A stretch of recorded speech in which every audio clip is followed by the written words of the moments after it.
Bismillahirrahmanirrahim. Alhamdulillah, pagi hari ini kita selamat bertemu dan berjumpa kembali dengan kelas 11 di materi usul fikih. Tolong pagi ini kita akan memasuki pelajaran baru halaman 11. Buka halaman 11 Al-Mabhasul Khamisu, yaitu pembahasan yang kelima tentang apa? Tentang an-naskhu, tentang nasakh. Nasakh secara bahasa artinya menghapus. An-naskhu lugotan al-izalatu. Lihat ya, halaman 11. Nasakh menurut bahasa artinya menghapus. Seperti orang Arab memberikan contoh, nasakhotis syamsu dilla, matahari telah menghapus bayangan atau awan. Itu arti nasakh secara bahasa. Secara hukum Islam, nasakh itu adalah, lihat halaman 12-nya, wasyar'an, dan menurut syara, menurut ilmu agama, nasakh itu rokmu hukmin syar'iyyin bidalilin syar'iyyin mutaakhirin, yaitu adalah menurut hukum, rokmu hukmin, menghapus hukum syar'iyyin, menghapus hukum syara, hukum agama, bidalilin syar'iyyin, dengan dalil syara, dengan dalil agama, mutaakhirin, yang datang berikutnya. Ya, jadi ada ayat ya dihapus oleh ayat yang lain, itu namanya nasakh. Ada hadis dihapus oleh ayat Al-Qur'an, itu namanya nasakh. Ada hadis dihapus dengan hadis, itu namanya nasakh ya. Itu pengertian dari nasakh halaman 12. Nah, macam-macam nasakh di sini ada 5. Yang pertama lihat, naskhur rosmi wa baqail hukmi. Naskhur rosmi menghapus tulisan, wa baqaul hukmi dan menetapkan hukum. Tulisannya sudah dihapus ya oleh agama, tapi hukumnya tetap ada. Contoh di dalam, lihat halaman 12, contoh, apabila seorang kakek-kakek, nenek-nenek melakukan zina ya, maka nasakh sudah nggak ada, tapi hukumnya sama dengan hukuman pada umumnya ya. Muslim yang berzina ya tetap dihukum. Kalau dia kakek-kakek itu istrinya pernah menikah, punya istri, maka dirajam.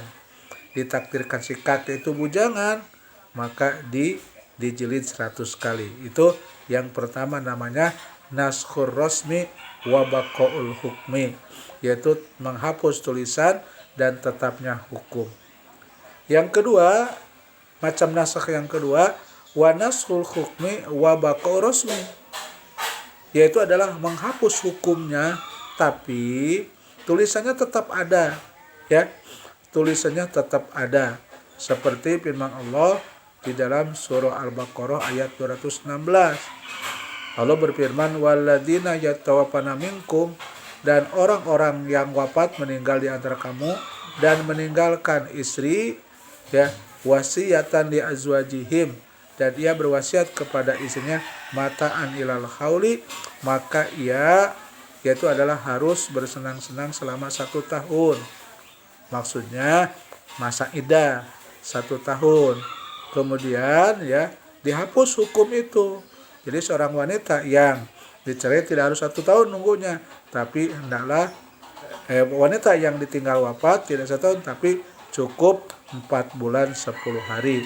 Itu yang kedua, nasul hukmi wa baqaul rosmi, menghapus hukum dan tetap menghapus hukum dan tetapnya tulisan. Tulisan tetap ada ya dalam surah Baqarah ayat 216, tapi hukumnya dihapus. Jadi tidak 1 tahun. Wanita yang ditinggal wafat iddahnya itu 4 bulan 10 hari. Yang ketiga, naskhul amroini, dua-duanya dihapus, tulisannya dihapus ya, hukumnya pun dihapus ya. Itu kalau yang ketiga ya, dua-duanya dihapus, yaitu Qur'annya dihapus, hukumnya dihapus, hadisnya dihapus, hukumnya dihapus, begitu ya. Itu salah satu dari sekian nasakh. Yang keempat yaitu adalah wa nasus sunnah bil kitab, yaitu menghapus sunnah dengan Al-Quran. Sunnah hadis dihapus oleh Quran. Contohnya Rasulullah pernah sholat menghadap ke Baitul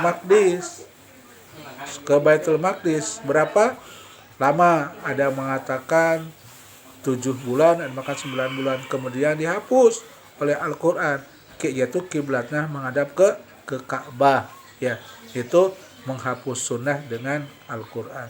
Yang kelima yaitu nasus sunnah dengan bis sunnah, hadis dihapus dengan hadis, ya. Ada hadis Nabi tapi dimansuh, dihapus oleh, seperti dulu Nabi di Mekah pernah mengharamkan ziarah kubur, ya. Nabi dulu pernah melarang ziarah kubur di Mekah. Kenapa? Karena alasannya waktu itu para sahabat belum bisa membedakan mana ziarah kubur, mana orang yang meminta ke kuburan, ya. Mana orang yang istilahnya berdoa, mana orang yang meminta. Yang kedua, mereka belum kuat keimanannya, masih labil, ya. Maka setelah hijrah ke Madinah, kata Rasulullah, fazuruha, silakan kalian ziarah kubur.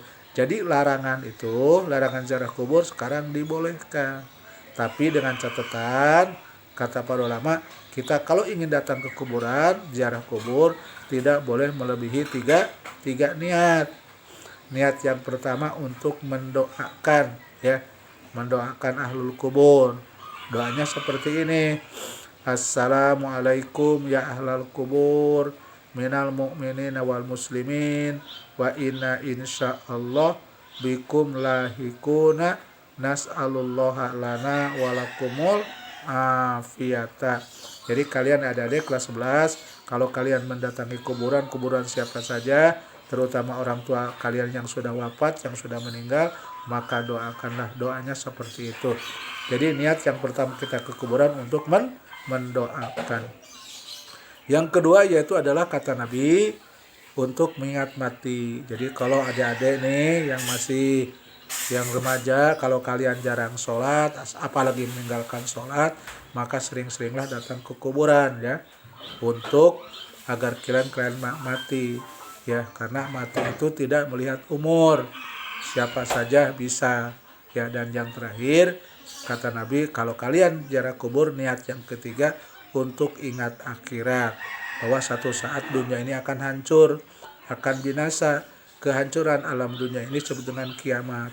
Maka agar kalian tidak punya anggapan dunia ini akan abadi, kali-kali datang ke kuburan, seminggu sekali, sebulan sekali, 2 bulan sekali, 3 bulan sekali, 5 bulan sekali, minimal 1 tahun 1 kali. Niatnya tidak boleh melebihi tiga niat. Dulu ziarah kubur dilarang, sekarang oleh Nabi dibolehkan. Ini barangkali ada deh, ya. Pagi ini kalian silahkan ini dibaca, dipahami, dan diterjemahkan. Tugas kalian menerjemahkan, yaitu tentang an-nasakh halaman 11 sampai dengan halaman 12 dan 13 sedikit, ya. Ini barangkali yang sampaikan, mudah-mudahan pagi ini kalian dalam keadaan sehat walafiat dan senantiasa berikan kesungguh-sungguhan untuk belajar usul fikih. Sekian dan terima kasih. Wassalamualaikum warahmatullahi wabarakatuh.